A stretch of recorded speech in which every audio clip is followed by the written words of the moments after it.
Wonderful to have this occasion to talk to you. Thank you. You want to introduce yourself to my audience? Yes, of course. I'm BREON ARZELL from Chicago by way of Detroit. No, the other way around. From Detroit by way of Chicago. Sure. And I play Passenger 2 in Ain't No Mo. You play so many roles in this thing. Yeah. Was it taxing for you? Not particularly. Like, that's how I trained.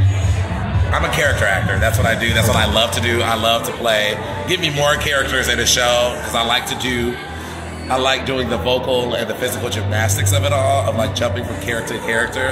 I find it very challenging but so fulfilling when I do it well. Yeah. It takes some rehearsal, of course, to get it pitch perfect, right? But I love it. I love playing. There were like 6 parts you played in this. Yeah. Yeah? Yeah. Which one was the most challenging? Pastor Freeman, by far. The pastor? Yeah, because it's just me, really, talking for 15 minutes. It's like that monologue is like 5 pages long.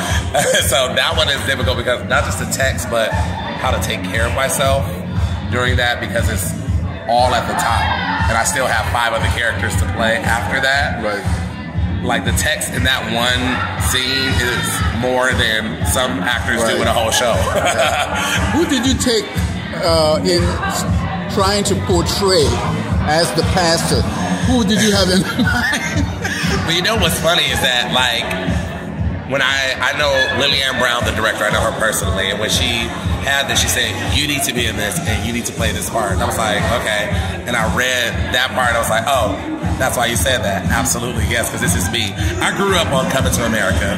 I grew up on In Living Color. So, like, this character, Pastor Freeman, for me, is Eddie Murphy and is Arsenio Hall and Coming to America. That's like from the Jerry curl down. Like, and so it's like I rooted it kind of into him, but in every, like, I went to church when I was a kid. I went to a nice Baptist, you know, this type of church. I know this preacher, so it was easy for me to reference that. But like, yes, heavily influenced by Arsenio Hall and Coming to America. But let's be focusing on the Obama part of this.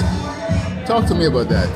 Yeah, I mean, it takes us back when Jordan originally wrote this. It was right after the election, and it was like how he was feeling about the election, and it really takes us back to that time where we had Obama represented hope for us. You know, it was like, and there are a lot of people out there in the world who don't necessarily follow or know politics that thought just because he was in office, it was going to be like a switch. And so I think that's what that monologue is talking about. It's talking about how much hope we had in that moment, and to think, oh, right, yes, finally things are going to change, things are going to be fixed.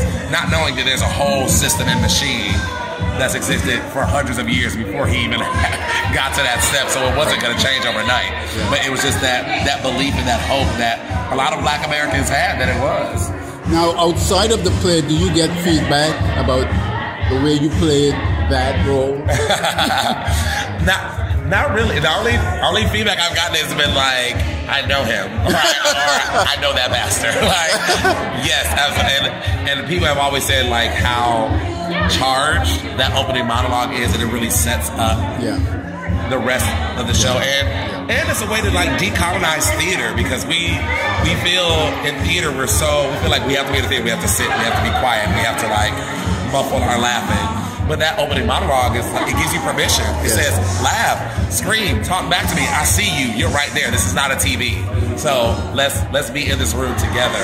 And I love the way that opens that floodgate for the rest of the show. What's your ambitions for the future as an actor?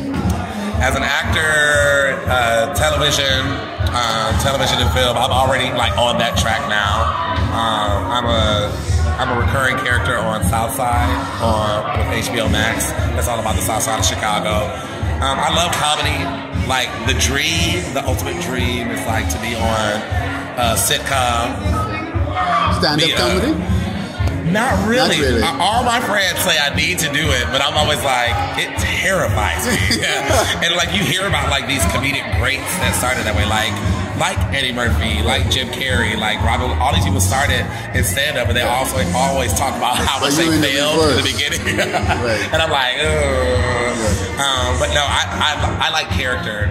Like I like entertaining my friends and family as myself, but I love playing characters. And I love telling stories in that way. So that's why I think like film and television is the way to go. Is what I want. That's what I want. I want to be just as black and just as queer unapologetically on TV, because you don't really see that. You know, if you do, it's a gimmick, or it has to be with a twist, or it's like no, just this is just me. You know, so that's the dream. That's the goal. Thanks a lot. Thank you. I really appreciate it. Thank you so much.